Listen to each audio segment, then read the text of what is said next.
সরকার যদি বিভক্তি বাড়াতো তাহলে সরকারের মতন করে সরকারের ক্ষমতায় যা আছে তা দিয়ে কাজটা শেষ করতে পারতো। তা তো সরকার করে নাই। সরকার দীর্ঘ একটা ঐক্যমত গড়ার প্রক্রিয়ায় গেছে। দেশের শীর্ষস্থানীয় যে সেক্টরের সবচেয়ে জানাশোনা ব্যক্তি তাকে দিয়ে সেই কমিশন গঠন করিয়ে কমিশনের রিপোর্ট এনেছে। সেই কমিশনের রিপোর্টের প্রস্তাবের বেসিসে এই ঐক্যমতের প্রক্রিয়াটা শুরু হয়েছে। সেই ঐক্যমতের প্রক্রিয়াটা আমাদের মাননীয় প্রধান উপদেষ্টা মহোদয় নিজে নেতৃত্ব দিয়েছেন।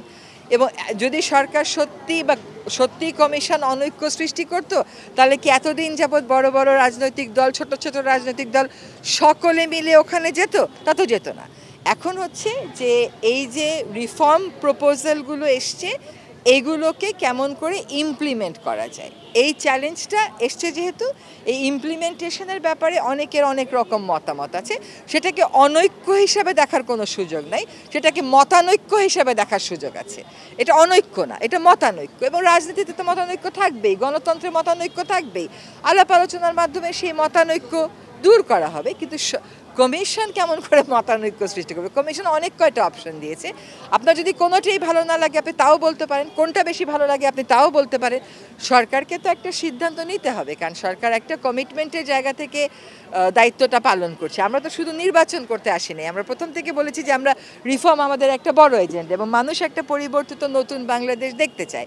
এই নতুন বাংলাদেশে যাওয়ার একটা উপায় হচ্ছে আইন কানুন, প্রশাসনিক আয়োজন, ক্ষমতার ভারসাম্য, এগুলো তো সংস্কার আনা। তো এই সংস্কারগুলো টেকসই হবে না যদি আমরা আরোপ করে দিয়ে যাই। সেজন্যই এতদিন যাবৎ এই কমিশনে আলোচনা হয়েছে, এবং সেখানে যদি বিন্দুমাত্র কোনো অনৈক্যের লক্ষণ থাকতো তাহলে তারা তখনই বলতো।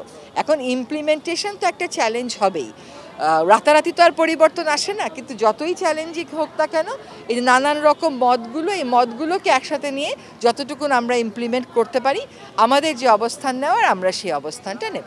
সরকারের অবস্থানে দাঁড়িয়ে আমরা গতকাল মাত্র রিপোর্টটা পেয়েছি, আমরা ওটা পড়ব। আমাদের নিজেদের মধ্যে একটা আলোচনার ব্যাপার আছে। তারপরে কোন অপশনে আমরা যাব সেটা আমরা চিন্তা করব।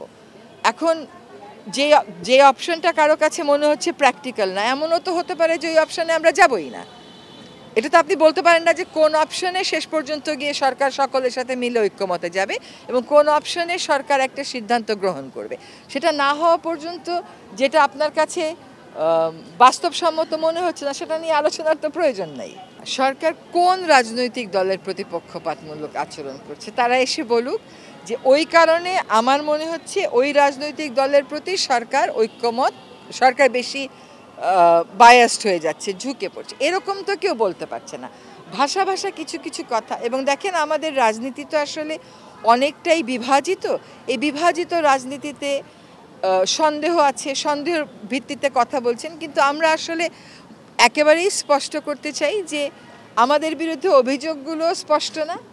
এগুলো আসলে কিছু কথা বলে হয়তো একটা রাজনৈতিক উত্তেজনা বজিয়ে রাখা, হয়তো এটা একটা রাজনৈতিক কৌশল। কিন্তু সরকার কোনো মতেই কোনো দিনও পক্ষপাতিত্ব করছে না। সেই পক্ষপাতিত্বই যদি আমরা করতাম, আমাদের পক্ষে তো এতদিন এভাবে করে কাজ করে যাওয়া সম্ভব হতো না। প্রতিটা রাজনৈতিক দল নির্বাচন চায় কিনা বলেন, তারা নির্বাচন চায়। প্রত্যেকেই ফেব্রুয়ারিতে নির্বাচন চায় কিনা বলেন, তারা নির্বাচন চায়। সরকার নির্বাচন চায় কিনা, সরকার নির্বাচন চায়। সরকার ইলেকশন কমিশনকে তার এই উদ্দেশ্যের কথা জানিয়েছে কিনা, জানিয়েছে। ইলেকশন কমিশন প্রস্তুতি শুরু করেছে কিনা, করেছে। রাজনৈতিক দলগুলো প্রার্থী মনোনয়ন করা শুরু করেছে কিনা, জামাত সহ সকলেই করেছে। কাজে এরকম জায়গাতে একটা আশঙ্কা, নেতিবাচকতা নিয়ে তো আমরা কাজে আগাতে পারবো না। আমরা আমাদের কমিটমেন্টের জায়গা থেকে এটা স্পষ্ট করতে চাই যে ফেব্রুয়ারিতে নির্বাচনের পথেই সরকার এগোচ্ছে।